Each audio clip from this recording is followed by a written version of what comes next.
أعوذ بالله من الشيطان الرجيم بسم الله الرحمن الرحيم والصلاة والسلام على رسول الله. Nous remercions Azawajal, le créateur de la terre, Allah, le maître de l'univers, qui était là quand il n'y avait rien, qui serait là quand il n'y aura rien. Nous remercions Azawajal qui a permis que nous soyons ici présents. Nous remercions Azawajal qui nous a donné la force et le courage de venir écouter sa parole. Et on ne cessera jamais de vous dire que chaque fois que vous venez ici pour écouter la parole d'Allah, sachez que vous êtes en train de multiplier les bonnes actions dans votre balance. Sachez que vous êtes en train de faire des bonnes actions comme ça. Et tant que vous serez là, les anges sont en train de noter que vous êtes en train d'adorer le créateur des cieux et de la terre. Et on vous donne tout cet hadith là. Lorsque Allah va envoyer les anges sur la terre, parce que quand Allah voulait créer les êtres humains, il a dit aux anges, je vais faire une créature d'agile qui va venir sur la terre. Les anges lui ont dit, mais nous on est là déjà en train de t'adorer. Tu vas envoyer une autre créature qui va venir te désobéir.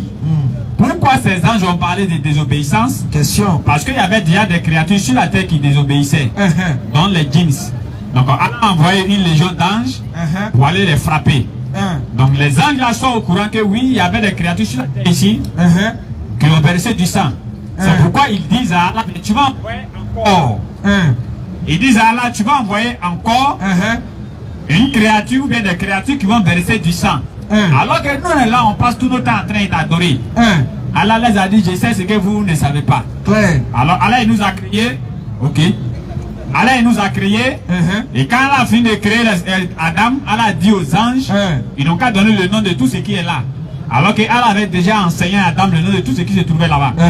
Et quand Adam a fini de dire, Allah les a demandé de se prosterner, ils se sont prosternés, excepté Iblis qui était du nombre des djinns. N'est-ce pas? Alors, et tant qu'il y aura des êtres humains sur la terre, en train de glorifier Allah, en train de magnifier Allah, en train de parler de la grandeur d'Allah, il dit que de la manière les hommes ils sont comme ça, c'est comme ça les anges ils vous entourent. C'est clair. Jusqu'à ce qu'ils arrivent chez Allah là-bas. Allah sait très bien ce que nous sommes en train de faire ici. Parce que les anges ils descendent à la prière de 5 heures, comme on nous enseigne dans les hadiths. Que les anges ils descendent à la prière de 5 heures, ils recensent le nom de tous ceux qui sont en train de prier, qui sont en train de faire la prière de 5 heures. C'est pourquoi nous demandons aux musulmans, vraiment faites un effort de ne pas rater, ou bien de ne pas rater les heures de prière dans la mosquée. Parce que ces anges-là restent là, et ils repartent chez Allah à 16 heures. Au même moment, ils sont en train de partir à 16 heures, au même moment, d'autres groupes d'anges sont en train de descendre. Et mon frère, imagine un instant. Les anges, ils ont récupéré ton nom à 5 heures, ils sont allés avec ça. À 16 heures, ils ont pris ton nom, ils sont allés avec ça. Et 16 heures, d'autres anges sont en train de descendre, ils vont te voir encore dedans. Mon frère, le jour du jugement dernier, là, toi-même, tu es un prince. N'est-ce pas? Et maintenant, imaginez un instant. Ça, c'est des anges qui s'occupent uniquement de la salat. C'est clair. Eux n'ont rien à voir là, créer plein d'anges. Eux n'ont rien à voir. Ça, c'est des anges qui s'occupent uniquement de la salat. Maintenant, imaginez un instant. 16 heures, tout près là. Les anges viennent de remonter ton nom chez Allah. En même temps, d'autres groupes d'anges qui s'occupent encore de d'autres choses, ils vont venir te voir encore, tu es en train d'écouter la parole d'Allah. Frère, toute ta journée est gagnée. Toute ta journée. Et Allah sait très bien ce que nous sommes en train de faire ici. Il nous voit, il nous entend, il nous écoute. Il sait très bien ce que nous sommes en train de faire ici. Mais il va demander à ces anges-là. Il dit, mais où vous êtes quittés, vous là? Pourquoi Allah leur demande ça? Parce que quand Allah dit, je vais créer les êtres humains, ces anges-là ont failli s'opposer. Donc Allah leur demande pour qu'eux-mêmes ils n'ont qu'à témoigner quoi? C'est qu'ils sont allés voir. Et ils disent à Allah, vraiment, on a trouvé un groupe d'êtres humains. Ils se sont réunis dans un lieu en Côte d'Ivoire, dans une ville précisément à Abidjan, dans un quartier à Bobo, plus précisément au Banco. Et ils sont arrêtés là, ils sont en train de parler. Allah leur demande, mais ils sont en train de parler de quoi? Ah, ça c'est la honte totale. Ben, vous avez dit que ceux-là vont verser du sang. Et donc Allah leur demande, ils parlent de quoi? En tout cas, vraiment, ils sont en train de parler de toi. Ah, vous n'avez pas dit que ceux-là, ils vont jamais parler de moi? Question. Et qu'est-ce qu'ils veulent? Ils disent que, en tout cas, ceux-là, ils veulent le paradis. En moins, celui qui ne veut pas le paradis ici, n'a qu'à se lever sa main. Je te dis. Il dit que ceux-là, quand on regarde dans leur cœur, c'est le paradis, ils veulent. Et maintenant, Allah leur demande, maintenant, s'ils avaient vu le paradis, il dit non, ils vont même pas aller à la maison. Ceux-mêmes qui sont en train de prêcher ne vont pas accepter même de déposer le micro par là à la maison. Et ceux-mêmes qui sont en train d'écouter même ne vont même pas accepter qu'ils finissent de prêcher aussi. Eux aussi vont rentrer à la maison. S'ils avaient simplement vu le paradis. Parce que Allah dit, il y a dans le paradis ce que l'œil n'a jamais vu, ce que l'esprit n'a jamais imaginé. Le prophète Mohammed sallallahu alayhi wa sallam. Il dit, il y a dans le paradis ce que l'œil n'a jamais vu, ce que l'esprit humain n'a jamais imaginé. Donc, s'ils avaient vu ça seulement là, ils vont dire non.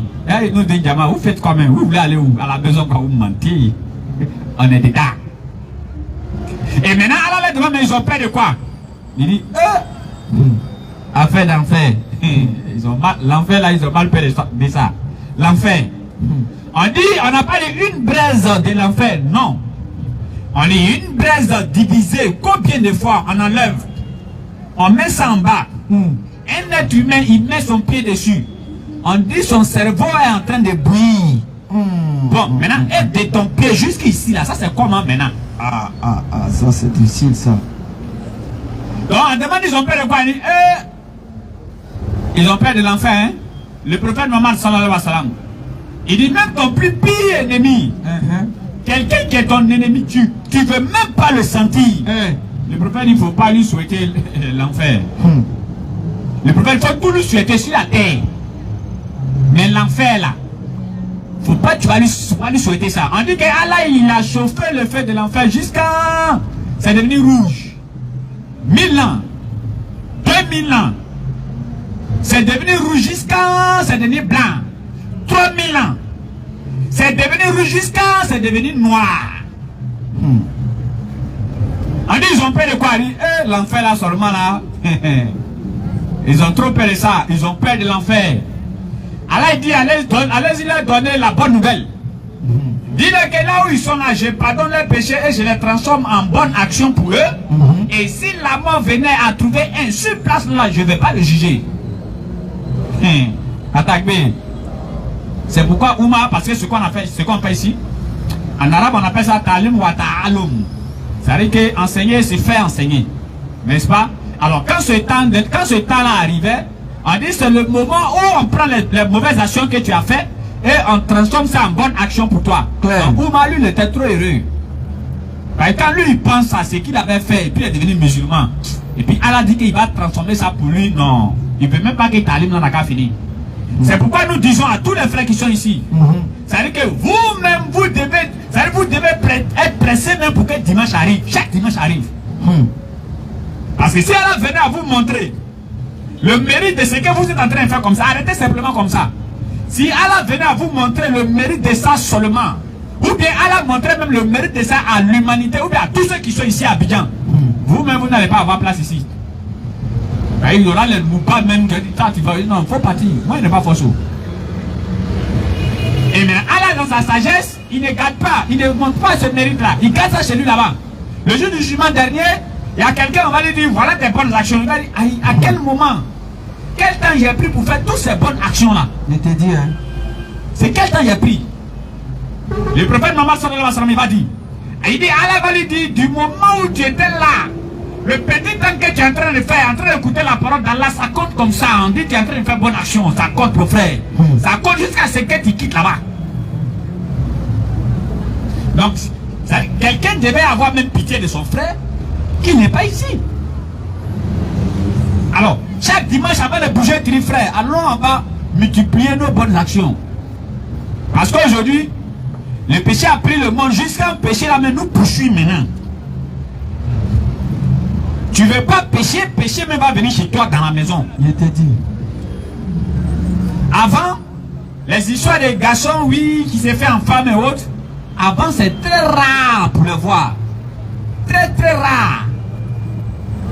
Mais aujourd'hui, eux-mêmes là même ils font mariage. Tout le monde regarde. Et si tu as touché et ils te convoquent, tu es dans le problème. Alors que c'était très rare de les voir. Donc au moment où le péché est en train de s'augmenter, c'est là le musulman, lui, il est intelligent. Lui, qu'est-ce qu'il fait? Il vient multiplier ses bonnes actions. Effectivement. Il vient multiplier ses bonnes actions. Et alhamdoulilah, Allah il a envoyé tous les prophètes, près de 124 000 prophètes, dont 330 messagers. Mais Allah il a fait que nous, il nous a fait une grâce On est dans la communauté du prophète Muhammad sallallahu alayhi wa sallam. Il est le seul prophète, je dis bien et je pèse mes mots. Il est le seul prophète que toute sa vie est détaillée. Le seul. On parle d'Abraham. On dit Abraham avec ses parents par rapport aux idoles, il a cassé, ça s'arrête là. On parle de Moussa. On dit Moussa chez Pharaon, voilà ce qui s'est passé. En tout cas, les enfants d'Israël, c'est fini ici. N'est-ce pas? On parle de Joseph. C'est lui, ils ont jeté dans le puits là, non? Oui. Que oui, ses frères ont jeté dans le puits, ils sont venus en Égypte, ils sont rentrés ici. Ça s'arrête là. On parle de Issa Bono Mariam. Pour lui, c'est grave, hein? Jésus-Christ. Dans le Coran, au moins, on parle un peu de tes bébés. Dans le Coran, on parle au moins de tes grands-parents. On parle de sa vie, ses miracles, ça s'arrête là. Dans l'autre livre, ça c'est du chinois. Il est né en même temps, il est né aujourd'hui, d'ici on va parler de lui, il a 12 ans. Après 12 ans, il était né 33 ans. C'est-à-dire que lui, il a sauté les étapes de la vie là, comme ça, André Ludo. C'est le seul prophète Muhammad sallallahu alayhi wa sallam. C'est pourquoi aucun prophète qui vit sur la terre ici, ou bien aucun prophète qui a vécu ne peut comparer sa vie avec la vie du prophète Muhammad sallallahu alayhi wa sallam. Il n'y en a pas, ça n'existe pas, ça ne va pas exister. Parce que Muhammad alayhi wa sallam, de la manière sa maman était enceinte, nous on est au courant de ça. Quand sa maman l'a accouché, on est au courant de ça. Quand il a commencé à s'amuser avec ses amis, on est au courant de ça. Quand il a grandi, on est au courant de ça. Jusqu'à même à son âge mûr, de la manière il mange là, nous on sait comment il fait ça. Parce que lui, il n'y a pas quelque chose qui cache, il n'a pas peur de quelque chose, rien. Et maintenant les mécréants, comme ils ont vu qu'il est le seul prophète, que sa vie est étalée, alors certains se donnent donner le moyen plaisir de mentir sur sa vie. D'autres se sont donné le malin plaisir de mentir sur sa vie comme ça. N'est-ce pas? Mais il est le seul. Si on venait à comparer que depuis les petits jusqu'à 25 ans, sa vie qu'il a menée là, comparons ça aux autres prophètes. Il n'y a aucun prophète qui va se mettre. Aucun. N'est-ce pas?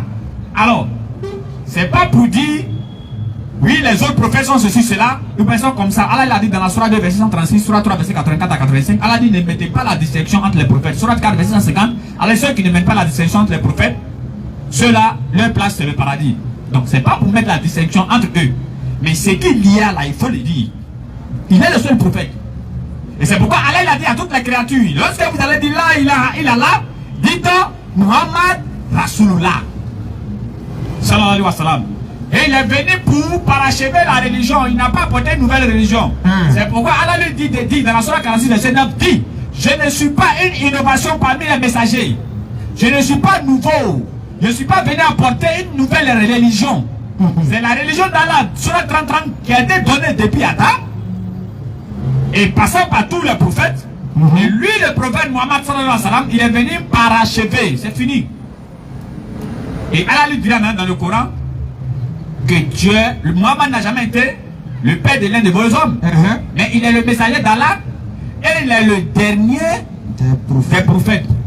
Ainsi, il vient clore la prophétie. Ainsi, tout le problème que l'humanité a, Allah a mis la solution de ça dans le Coran. Ainsi, tout ce qu'on cherche comme solution, Allah a mis la solution de ça dans le Coran. Ainsi, tout ce qu'on a problème comme souci, Allah a mis la solution de ça dans le Coran. Ainsi, comment on doit adorer le Créateur des cieux de la terre, Allah a mis ça dans le Coran. Ainsi, tout ce qu'on a besoin pour être informé sur l'humanité, Allah a mis ça dans le Coran. C'est fini. Il n'a plus besoin de chercher autre solution encore.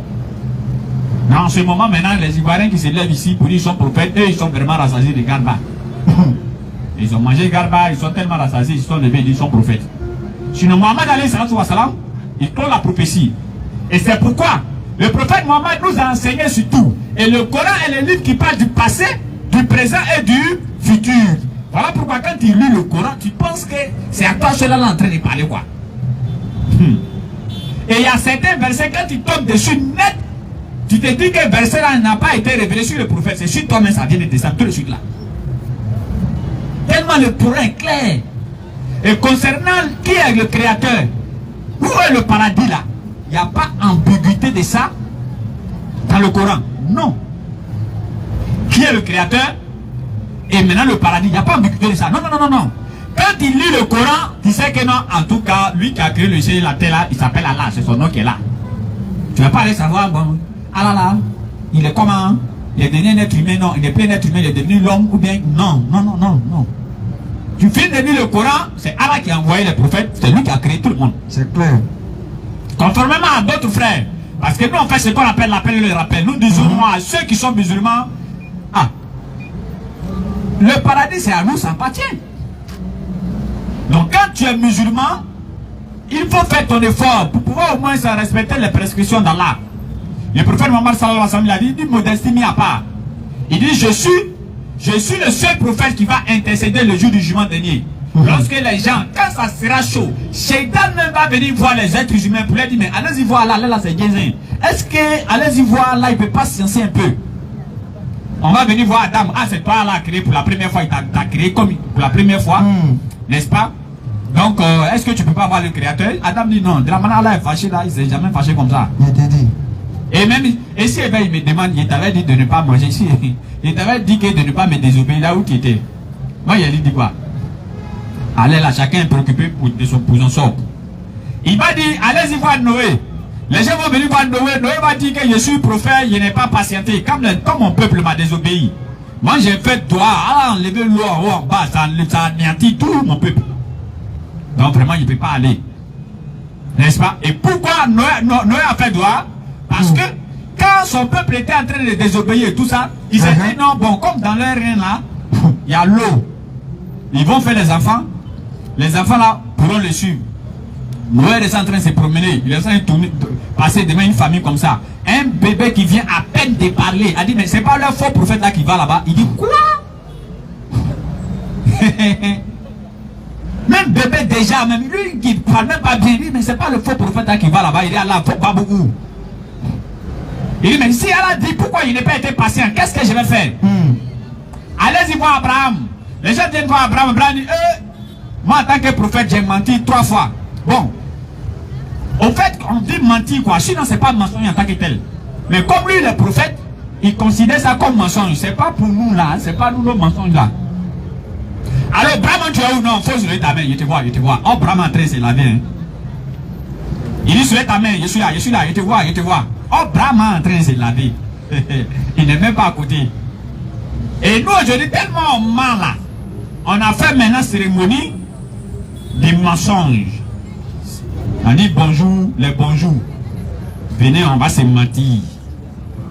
Il y a un qui dit à son patron, non, il a tellement plu là, l'eau a déplacé ma maison, je suis vers Bassam. Et il est content. N'est-ce pas? C'est-à-dire, il se plaît dans le mensonge. Donc, c'est pas ce mensonge-là Abraham a fait. Non, hein. C'est pas ça. Les gens adoraient les idoles. Il les a dit, n'adorez pas les idoles. Ils disent, vont adorer. Il a dit, ok, il n'y a pas de souci. Il avait fait un lieu dans la cas, il a dit, non, il ne me sent pas bien, je suis malade, ils sont partis. Il a cassé toutes les idoles là et il a mis H sur la plus grande idole. Il a mis ça sur la plus grande statue. Il a mis H sur lui. Quand ses parents sont venus, lui ont demandé, qui a cassé? Il dit, c'est pas moi. Il a menti, mais il n'a pas menti. Lui, c'est son mensonge qui est comme ça. Mais nous, dans notre temps, il faut casser l'idole, tu es brave même. Tu casses, mais puis tu dis qu'il n'y a rien à voir dedans, non, tu es prêt même. Je te dis. Mais comme lui, il est prophète, il a considéré ça comme mensonge. Et il a dit à ses parents que non, moi, il était là, il a vu toute l'action qui s'est passée. Les statues là, ils avaient fait, le plus grand là, il les a dit non, quand les payer à manger, comme ils ne sont pas partis, il s'est levé, il les a cassés tous. Allez, depuis quand ceux-là, ils parlent à d'autres gens qui ne parlent pas, toi aussi, tu les adores. Ah. Donc lui, voilà ses mensonges. Il y a 2 autres, mais il va m'en arrêter là pour ne pas bouffer dans le temps. Alors, il va dire, si Allah me dit, pourquoi là, il a fait ce truc-là? Pourquoi? Qu'est-ce qu'il va dire? Allez-y voir Moïse. Les gens vont venir voir Moïse. Moïse va dire, non. Moi, j'ai tué une personne à Misra. Les savants disent qu'il a poussé le gars. D'autres disent que c'est un seul coup de poing qu'il a donné au gars. Mais tout compte fait, et tous ils sont d'accord que le gars est mort. Et qu'il pousse le gars, que le gars meurt, ou bien qu'il donne coup de poing au gars, que le gars meurt, c'est compréhensif. Parce que le prophète Mohammed sallallahu alayhi wa sallam, il a dit que les prophètes, ils ont la force de 40 garçons. C'est pas nous, hein. On parle pas des garçons, nous. Voilà. On parle des garçons. Un prophète, il a la force de 40 garçons. Toi-même, imagine un instant, 40 grands garçons, nous pas, qui ont la force en derrière, ils te poussent. Élément. Tu as l'îleur. Hein? N'est-ce pas? Et maintenant, le prophète, il a la force de 40 garçons. Le prophète Mohammed, sallallahu alayhi wa sallam, lui, il avait la force de 40 prophètes. Est-ce que vous avez compris la partie même?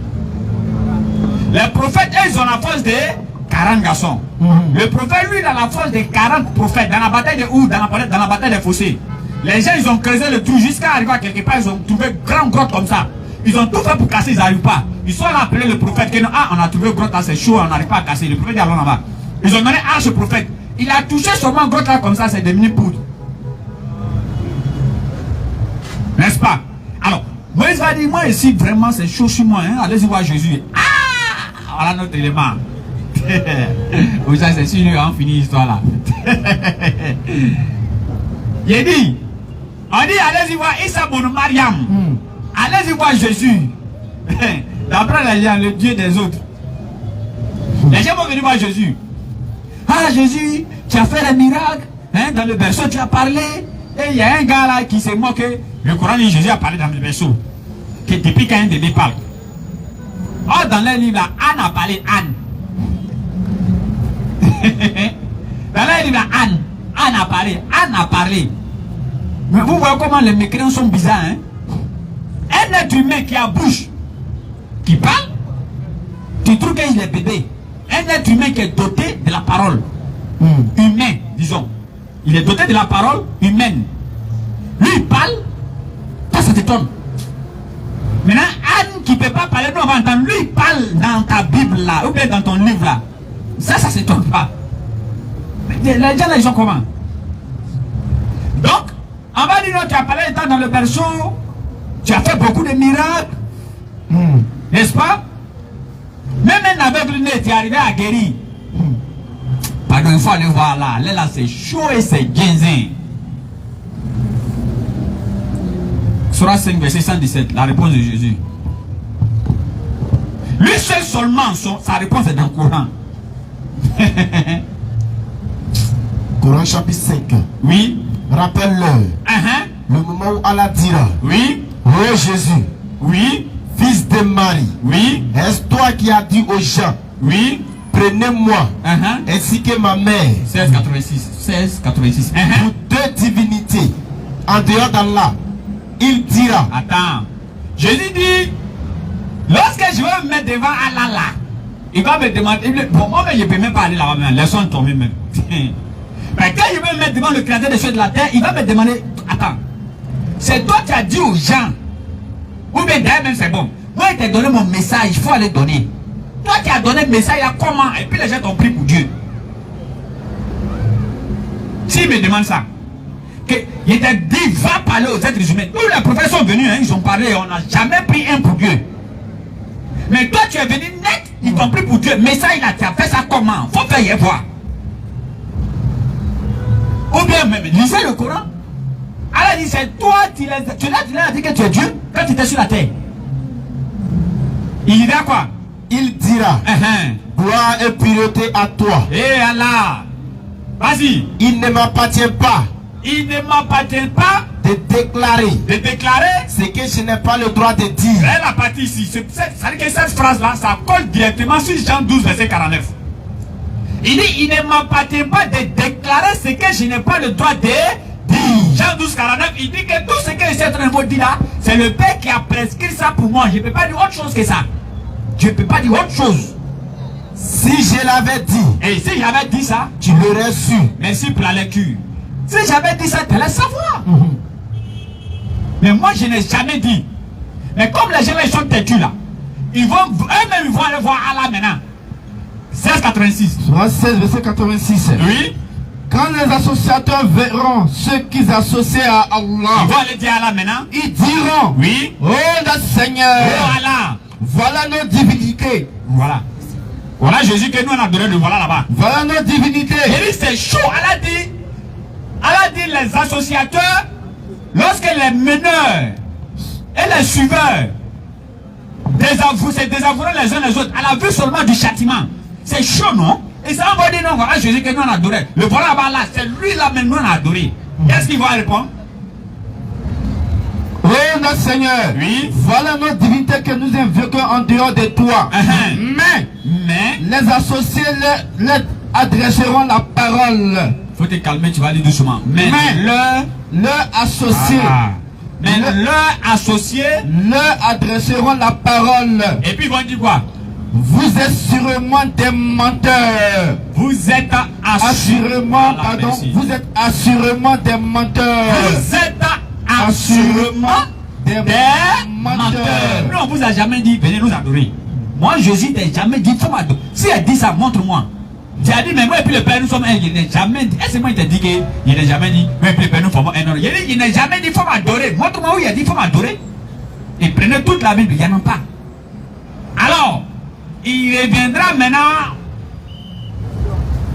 à celui qu'Allah a créé et il l'a envoyé sur la terre. Il n'a pas créé la même personne encore 2 fois. Il revient maintenant au prophète Mohammed sallallahu alayhi wa sallam, celui que toutes les créatures faisaient bénédiction pour lui. Il revient maintenant au prophète Mohammed sallallahu alayhi wa sallam, le champion et le maître du Tawhid. Il revient maintenant au prophète Mohammed sallallahu alayhi wa sallam, qui a donné le droit au créateur des cieux et de la terre et qui a rabaissé la créature au détriment du créateur. Il revient maintenant au prophète Mohammed sallallahu alayhi wa sallam, qui ne parlait pas sur le fait de la passion. Tout ce qu'il disait c'était inspiré et révélé. Il revient maintenant au prophète Mohammed sallallahu alayhi wa sallam, qui a enseigné la quintessence du créateur des cieux et de la terre dans sa profondeur. C'est lui maintenant qui va aller me faire audience avec le créateur des cieux et de la terre.